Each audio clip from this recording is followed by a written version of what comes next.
सबसे पहले तो आपको बता दो, दावेदारी जता नहीं रहे, इनको दावेदारी फाइनल होगी और इनका टिकट फाइनल है। शिवसेना से 100% इनको टिकट देंगे। नमस्कार, मैं हूं यूसुफ अली। इस समय हमारे साथ स्टूडियो में एक खास हस्ती मौजूद है, प्रकाश जी पामेचा, जो पहले भी हमारे स्टूडियो में आ चुके हैं और हमसे मुलाकात ले चुके हैं। निर्भीक इंसान है, निडरता से बेबाकी से बोलते हैं और पिछली बार आए थे जब वसई विरार के एक मात्र सबसे लोकप्रिय नेता बहुजन विकास आघाड़ी प्रमुख हितेंद्र ठाकुर और प्रथम महापौर राजीव जी पाटिल, उनका बर्थडे था, उस अवसर पर आए थे। आज ही ऐसे ही कुछ किसी को शुभेच्छा देने के लिए आए हैं हमारे स्टूडियो में। सीधे मुलाकात करते हैं। उससे पहले आपको ये भी बता दूं कि इनको कांग्रेस पार्टी ने हाल ही में एक बड़ी जिम्मेदारी दी है और सालों साल से कांग्रेस पार्टी से जुड़े हुए हैं। नमस्कार प्रकाश जी। नमस्कार जी। प्रकाश जी सर, सबसे पहले आपको बहुत बहुत बधाई कि आपको कांग्रेस ने बड़ी जिम्मेदारी दी है। धन्यवाद, आभार। दर्शकों को बताइए कि किस तरह की जिम्मेदारी आपको दी गई है। मैं कांग्रेस पार्टी का आभारी हूं जिन्होंने मुझे भारतीय राष्ट्रीय कांग्रेस सेवा का राष्ट्रीय सेक्रेटरी नियुक्त किया और मैं बरसों से कांग्रेस से जुड़ा हुआ हूं और मेरे लिए बहुत खुशी की बात है कि आज राष्ट्रीय लेवल का मुझे पद मिला है। सबसे पहले मैं सवाल कोई राजनीतिक नहीं करूंगा, सबसे पहले सवाल करूंगा अहम मुद्दा कि आप जो आज स्टूडियो में विजिट किए, हाँ जी, और हमसे मुलाकात दे रहे हो, तो हमारे चैनल के माध्यम से आप क्या संदेश देने आए हैं और क्या आपका मकसद है? मैं हमारे माननीय पानी पुरवठा सभापति या वसई विरार के जो हितेंद्र जी ठाकुर की एक टीम है कुछ लोगों की, उसमें सर्वे गिनो या कुछ भी गिनो, प्रफुल्ल जी साने साहब है, उनका जन्मदिन है 20 जनवरी को, तो उसके लिए मैं प्रफुल्ल जी साने साहब को हार्दिक जन्मदिन की बधाई देने के लिए आया हूँ आपके चैनल के माध्यम से। जिस तरह हितेंद्र जी ठाकुर अप्पा साहब को दी, राजीव जी पाटिल नाना को दी, उसी तरह से आज हमारे प्रफुल्ल जी साने साहब को मैं बधाई देने के लिए जन्मदिन की आपके स्टूडियो में आया हूँ। इनकी बातों में मैं साथ में अभी अपनी तरफ से, अपने चैनल की तरफ से प्रफुल्ल जी साने सर को उनके जन्मदिन की बधाई देता हूँ। अब बढ़ते हैं आगे सवाल की ओर। तो जब पहली बात हम बधाई की कर रहे हैं और प्रफुल्ल जी साने की, तो पहले थोड़ा प्रफुल्ल जी साने का परिचय दीजिए कि किस तरह से आप उनसे इंस्पायर हैं या आपकी उनके प्रति क्या श्रद्धा है। प्रफुल्ल जी साने ऐसा व्यक्तित्व है, उनके बारे में भी क्या बोले।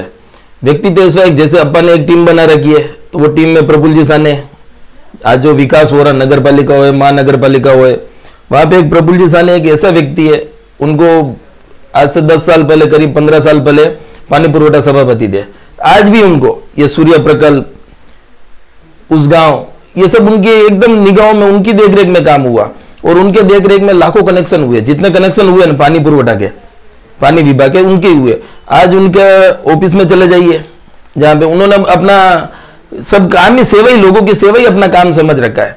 जब भी आप ऑफिस में जाएंगे लोगों की भीड़ मिलेगी अपनी समस्याओं के लिए, और हमेशा उनकी समस्या सुलझाने के लिए प्रफुल्ल जी साने हमेशा तैयार रहते हैं। प्रफुल्ल जी के साथ उनके भाई है नगर सेवक जी दत्ता साने साहब, तो वो भी, उनको तो खाली समस्या बोल दो, तो जब तक वो समस्या का निदान नहीं होता, उसका समाधान नहीं होता है, तब तक वो आदमी को, सामने वाले को शांति से नहीं बैठने देंगे। पहले लोगों की समस्या हल करो, चाहे नगर पालिका का पदाधिकारी हो, ऑफिसर हो, कोई भी हो, पहले लोगों की समस्या हल करवाने में उनका पहला अपना धर्म समझते हैं। यहाँ हम राजनीतिक मंच पर नहीं है, लेकिन फिर भी जब आप प्रफुल्ल जी साने के बारे में इतना कुछ बता रहे हैं, और जाहिर सी बात है जब प्रफुल्ल जी साने की बात करेंगे तो बात होगी बहुजन विकास आघाड़ी की। लेकिन बहुजन विकास आघाड़ी के विरोधी जो है वो आरोप लगाते कि 30 सालों में कोई विकास कार्य नहीं हुआ। वो आरोप लगाए थे कि आज भी पानी के टैंकर जो है, जो आपने भी सूर्य प्रकल्प की और इसकी बात की, वो आज भी पानी के टैंकर चल रहे हैं। तो इस पर आप क्या कहेंगे? पानी के टैंकर चलते होंगे जिनको जरूरत है, बाकी वसई विरार शहर में पानी की समस्या एकदम निदान है। आज ये तो पेपरबाजी है, ये तो विकास नहीं हुआ, किसका विकास नहीं हुआ? शहर में आके देखे, ये नए आते हैं, अपने चुनावी मेंढक, बरसाती मेंढक जैसे होते हैं, चुनाव के टाइम पे आते हैं, विकास नहीं हुआ, 6 महीने पहले से गीत गाना चालू कर देते। विकास आके तो देखो। आज जो वसई विरार शहर महानगर पालिका है, इससे पहले वसई नगर पालिका थी, उससे पहले ग्राम पंचायत थी, वहां से लेके आज तक जो वसई विकास हुआ है शायद ही दूसरे एरिया किसी एरिया में हुआ हो। बाकी लोग है चुनाव के टाइम पे आते हैं, ये 5 साल कहां चले जाते हैं, सब चुनाव के टाइम पे आके इनको सब विकास नहीं हुआ, विकास नहीं हुआ, विकास नहीं हुआ। अरे कौन सा विकास नहीं हुआ वो तो बताए, खाली बोलने से क्या होता है, विकास नहीं हुआ। जो आज बहुजन विकास आघाड़ी हितेंद्र जी ठाकुर की पार्टी है, बराबर, ये पार्टी पहले हितेंद्र जी ठाकुर खुद कांग्रेस में थे, फिर उन्होंने कांग्रेस से अलग होके बहुजन विकास वसई विकास आघाड़ी बनाया था, तो 5 साल उससे लड़े वसई विकास आघाड़ी से, फिर उन्होंने उसी का नाम बहुजन विकास आघाड़ी रखा। तो आज बहुजन विकास आघाड़ी ने जो विकास किया है, आज इतना विकास है, हर तरह की सुविधा है वसई विरार में। पहले लोग मुंबई के लोग इधर आना नहीं चाहते थे, आज मुंबई के लोग चले चाहते हैं नाला सोपरा विरार वसई में चले जावे, तो कुछ तो है ना। बहुजन विकास आघाड़ी जो है उसकी एक खासियत ये है कि वो हर एक समाज को लेकर चलती है। आप भी एक ऐसे समाज से बिलोंग करते हैं जहाँ पे वो समाज जैन समाज, अल्पसंख्यक समाज आता है, तो ऐसा देखा जाए कि अल्पसंख्यक जैन समाज भी है वो बहुजन विकास आघाड़ी से कई गुना खुश दिखाई देता है। तो इसके पीछे क्या राज है? इसके पीछे पहले राज मैं बताता हूँ। जैसे प्रफुल्ल जी साने साहब, इनको राजस्थान समाजी हितैषी बोलते हैं, इनको एक उपाधि दे रखी है राजस्थान समाज हितैषी, और बचे अपने बहुजन विकास आघाड़ी के सर्वा हितेंद्र जी ठाकुर साहब, वो तो मूल राजस्थानी है, उनके तो राजस्थान चित्तौड़ जिले के, राजस्थान में चित्तौड़ जिले के हितेंद्र जी ठाकुर है। तो राजस्थानियों को जुड़ने का मतलब, आज प्रफुल्ल जी साने जिनके मैं जन्मदिन की बधाई देने आया हूँ, उनके ऑफिस में जाइए, राजस्थानी समाज हो, गुजराती समाज हो, मोमेडियन समाज हो, उत्तर भारतीय समाज हो, यूपी वाले, बिहार वाले, सब अपनी समस्या लेके और सबका निदान करते हैं। वो किसी व्यक्ति विशेष महाराष्ट्रियों के लिए नेता नहीं है, हर व्यक्ति का, हर को साथ लेके जोड़ना ही उनका काम है, इसीलिए तो हर समाज उनके साथ है। अब आपकी मैं बात करूं, हाँ जी, तो आपका समाज, फिर से समाज की बात करता हूं, आपका जो समाज है ज्यादातर जगहों पर ऐसा देखा गया है कि बीजेपी की तरफ उसका रुख ज्यादा है। फिर क्या कारण है कि वसई विरार के अंदर आपका समाज बहुजन विकास आघाड़ी से जुड़ा, और खास करके आप बहुजन विकास आघाड़ी के काफी कायल है, हालांकि आप बीजेपी से बिलोंग नहीं करते हैं, कांग्रेस से बिलोंग करते हैं, तो इसके पीछे क्या कारण है? कांग्रेस पार्टी राष्ट्रीय पार्टी और सर्वा है। जो विकास कांग्रेस ने किया देश का 67 सालों में, शायद ही कोई किसी ने किया हो। लेकिन रही बात वसई विकास की, वसई विकास में कांग्रेस समर्थित है, कांग्रेस का समर्थन बहुजन विकास आघाड़ी को, हितेंद्र जी ठाकुर को वो सपोर्ट करते हैं। तो और वैसे व्यक्ति को देखा जाता है क्षेत्रीय लेवल पे, व्यक्ति जो विकास का कारक है, हितेंद्र जी ठाकुर, उनकी टीम, प्रफुल्ल जी साने, जीतू भाई, राजू नाना, पंकज सेठ, जितने भी है, ये सब विकास के पुरुष है, और विकास को हमेशा साथ देना चाहिए। कोई पार्टी का कुछ नहीं है, हमारे लिए कांग्रेस और बहुजन विकास सेम समझते हैं हम लोग वसई विरार में। और राजस्थानी सब मैं नहीं, यहाँ के जितना राजस्थानी समाज है ना, लेकिन जैन समाज जो है उसका झुकाव ज्यादातर बीजेपी की तरफ होता है, उसके ऊपर आप क्या कहेंगे? अभी जैन समाज की तो मैं क्या बात करूं, जिसका जैसा चलता है वैसा चलता है। लेकिन आज तो क्या है, मैंने अभी 5-7 दिन पहले कुछ देखा था, 2-3 किसी को जैन समाज वाले को कार्यकारिणी में पद दिया, उसकी भी बड़ी बड़ी न्यूज बना दिया, जैसे कोई प्रधानमंत्री के बाद इनका ही नंबर आता हो। मतलब व्यक्ति कुछ भी नहीं है और बीजेपी के साथ है। इनको अभी बीजेपी की हकीकत समझ में नहीं आ रही है। जिस तरह से बीजेपी या उनके बड़े नेता, मैं नाम नहीं लूंगा, क्यों नाम लूंगा तो मेरे घर पे आ जाएंगे सब, वो खाली गुमराह कर रहे हैं लोगों को, एक तरह से गुमराह करके उनको कर रहे हैं। मतलब राष्ट्रीय राजनीति पर आपका सीधा आरोप है कि राष्ट्रीय राजनीति जो है हमारी, वो ऐसे लोगों को यूज एंड थ्रो वाली परिस्थिति में चलती है। मैंने मुंबई मेट्रो पे आज से 4 साल पहले बोला था, जब 5 साल पहले महानगर पालिका वसई विरार के चुनाव के थे, तब बोला था मैंने, मुंबई मेट्रो वाले आए थे तो उन्होंने राजस्थानी समाज बीजेपी का बोला। तो बीजेपी का क्या है, राजस्थानी समाज नहीं, वो तो एक तरफ चले ऐसे जा रहे हैं। जबकि आज मैं बताता हूँ, जैन समाज का एक अमुक तबका है जो कट्टर कांग्रेसी था, लेकिन गुमराह हो गया बीजेपी को ज्वाइन कर रहे हैं। बीजेपी को ज्वाइन करके बीजेपी में उनकी कोई हैसियत ही नहीं है, खाली वो जयकारे लगाते हैं। बीजेपी में जैन समाज वालों की हैसियत नहीं है, खाली जयकारे लगते हैं। और आप देख लो कांग्रेस में किस तरह की हैसियत है? कांग्रेस में तो सर्वे हर तरह का कोई काम है कांग्रेस कर ही रही है ना।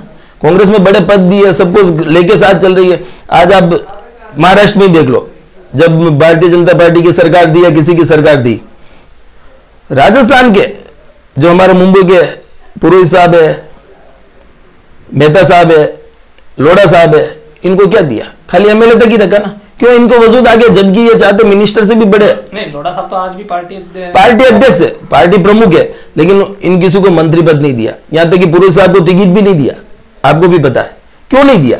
क्योंकि खाली राजस्थानियों का उपयोग करना, यूज करना इनका मेन काम है और समझते नहीं है। आपने जब मेहता साहब का जिक्र किया है तो साथ ही साथ मेहता जी के साथ में गीता जैन जी है। हाँ जी, गीता जैन जी को कहीं ना कहीं पार्टी ने नेग्लेक्ट किया और उन्होंने पार्टी छोड़ा, तो उनके बारे में क्या कहेंगे?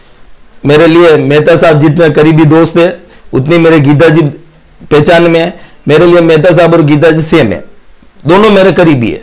लेकिन जो भी पार्टी ने गीता जी के प्रति किया वो बहुत ही गलत था, बहुत ही एकदम गलत किया। इस तरह से पार्टी को नहीं करना चाहिए, उससे पार्टी का ही नुकसान हुआ। कोई मेहता साहब या गीता जी का नुकसान नहीं हुआ, पार्टी का नुकसान हुआ। हम फिर से वसई विरार की तरफ मुड़ते तो वसई विरार अंतर्गत वार्ड नंबर 49 से आप ही के समाज के संजय गोपीलाल जैन जो है वो प्रमुखता से, प्रबलता से अपनी दावेदारी नगर सेवक की चुनाव के लिए, और पार्टी का मन भी लग रहा है कि उनको दावेदार बना सकती है। तो अगर संजय जैन यहाँ से दावेदार होते हैं, उम्मीदवार होते हैं, तो आपका किस तरह का सहयोग रहेगा एज आपका समाज के हिसाब से? मैं सबसे पहले तो आपको बता दो, दावेदारी जता नहीं रहे, इनको दावेदारी फाइनल होगी और इनका टिकट फाइनल है। शिवसेना से 100% इनको टिकट देंगे 49 से। रही बात राजस्थानी समाज के, तो मैंने पहले ही बोला हम व्यक्ति को देखते हैं, पार्टी को नहीं देखते हैं। इनकी जीत हो उसमें हमारी खुशी है, ये जीतने चाहिए, हम तो ये चाहते हैं जीतने चाहिए। लेकिन कहीं ना कहीं बहुजन विकास आघाड़ी और शिवसेना आपस में इस समय दोनों एक दूसरे के अगेंस्ट है, और आप जिस तरह से बहुजन विकास आघाड़ी का पक्ष लेते हैं, तो आप अगर संजय जैन के लिए काम करेंगे तो कहीं आपकी पार्टी नाराज नहीं हो जाएगी? मैं तो आपको क्लियर बोलता हूँ, मैंने बोला मैं व्यक्तिगत संजय जी के साथ में हूँ। मैं व्यक्तिगत, मेरा व्यक्तिगत जो मेरी भावना है वो संजय जी जैन जीते, मेरी तो ये भावना। लेकिन जब पार्टी की या वो बात करेंगे तो हम तो एक ही बात बोलेंगे, 115 सीट है वसई विरार शहर में, दूसरी पार्टी की आएगी नहीं, सब बहुजन विकास आघाड़ी की आएगी। पहले भी 6 सीटें आई थी 115 में से, 109 बहुजन विकास आघाड़ी की थी, और इस बार तो मैं बोल रहा हूँ 109 की जगह 112 हो जाएगी। आप अभी भी इतने हैं, जब एंटी इनकम्बेंसी का इतना प्रभाव दिखाई दे रहा है लोगों में, कहीं ना कहीं कुछ गुस्सा है, हम भी ग्राउंड रिपोर्टिंग करते हैं, हमको भी इसका आभास है, तो इसके बाद भी आप इतनी प्रमुखता से, इतनी प्रबलता से दावा कर रहे हैं, तो इसके पीछे क्या कारण है? इसके पीछे का कारण है, मैं जिनको बधाई दे रहा हूँ साने साहब को, आप वहां आइए कभी, उनके जगह पे देखिए किस तरह से लोग काम लेके आते हैं और किस तरह से वो अपना काम करते हैं। प्रफुल्ल जी साने, दत्ता साने साहब किस तरह से लोगों का विधायक चुनाव थे साल भर पहले, 1.5 साल पहले, बराबर विधायक के चुनाव में चाहे कहीं पार्टी का प्रचार होता है या नहीं होता है, साने साहब बोईसर पालकर संभालते थे। दत्ता जी साने सुबह से लेके शाम तक कार्यकर्ताओं को लेके 200 500 कार्यकर्ताओं को लेके उनका एक ही काम है कि लोगों की समस्या हल करना और पार्टी का प्रचार करना। जिस पार्टी में ये सीटें में आने का दावा इसके लिए कर रहा हूं, जिस पार्टी नहीं है वो व्यक्ति, आप समस्या लेके जाइए ना, समस्या का तत्काल निदान कर देते हैं। तो लोगों को क्या चाहिए? अपनी समस्याओं से निदान मिले, बाकी तो कुछ है ही नहीं ना। और साने साहब या दूसरे अदर पार्टी के अंदर ये इसीलिए है, आप आइए कभी साने साहब को देखिए कि साने साहब किस तरह से लोगों की समस्या हल करते हैं। अंत में ये मुलाकात खत्म करते हैं, तो इसमें और आप अपनी तरफ से कुछ संदेश देना चाहेंगे या कुछ कहना चाहेंगे? मैं तो संदेश यही दूंगा, महानगर पालिका के चुनाव आ रहे हैं, तो आप सब बहुजन विकास आघाड़ी का सपोर्ट करो, और आपकी कोई समस्या है, राजस्थानी समाज है, अदर समाज से, तो मेरे से संपर्क कीजिए, मैं आपकी समस्या का 101% निदान कराऊंगा। रियल समस्या होनी चाहिए, बाकी ऐसा कुछ नहीं, कोई समस्या, रियल समस्या आपको अगर वसई विरार शहर में महानगर पालिका में कोई तकलीफ है तो आप आइए, हम हितेंद्र जी ठाकुर साहब, प्रफुल्ल जी साने साहब, क्षितिज दादा से, सबसे राजू नाना से मिलकर आपकी समस्या का समाधान कराएंगे। बाकी न तो कोई दूसरी पार्टी यहाँ आएगी न आई है। रही बात राजस्थानी समाज बीजेपी की, तो मैंने पहले ही बोला खाली एक मैंने न्यूज पढ़ी थी व्हाट्सएप पे भी 5-7 दिन पहले, खाली एक कार्यकारिणी में लिया एक जिले की या मतलब शहर की, उसमें लोग बड़े बड़े पोस्टर लगा रहे हैं। अभी उनको यही पता नहीं कि छोटी कार्यकारिणी है, कार्यकारिणी में जगह मतलब समझ गए आप, उसके लिए भी पोस्टर लग रहे हैं। तो ये तो अपनी कमजोरी है। और समाज में क्या, राजस्थानी समाज हो कि कोई भी समाज हो, समाज की तो आपको थोड़ा सा पद, आज साने साहब पद और पैसा इतना प्रबल है उनका, लेकिन उनमें घमंड नहीं है। और हमारे समाज में क्या है, थोड़ा सा पद क्या मिल गया, हेरे गिरे को पद दे देते हैं, पद मिल जाते हैं, मर्सिडीज लेके घूमने लग जाते हैं, लेकिन उनका जो अंदर का है वो टूट पड़ता है और उनका पतन उसी तरह से हो जाता है। उनका पतन होते ज्यादा टाइम नहीं लगता है, जिस तरह से वो लोग आगे आते हैं उसी तरह से उनका पतन हो जाता है। तो ये हम बात कर रहे थे प्रकाश जी पामेचा से, और किस तरह से इन्होंने निर्भीक तौर पर अपनी बातें रखी, विशेषकर प्रफुल्ल जी साने के व्यक्तित्व के बारे में बातचीत की, लोकल लेवल की राजनीति की बात की, राष्ट्रीय लेवल की राजनीति की बात की, और वसई विरार का पर्याय बहुजन विकास आघाड़ी को इन्होंने आज एक बार फिर घोषित किया। मुलाकात यहीं पे ख़त्म करेंगे, बने रहिए हमारे साथ। अगले बार अगले किसी और ऐसे खास चेहरे के साथ हम आपसे मिलेंगे। धन्यवाद। और भी वीडियो को देखने के लिए चैनल को सब्सक्राइब करें, बेल आइकन को दबाएं, वीडियो को लाइक और शेयर जरूर करें।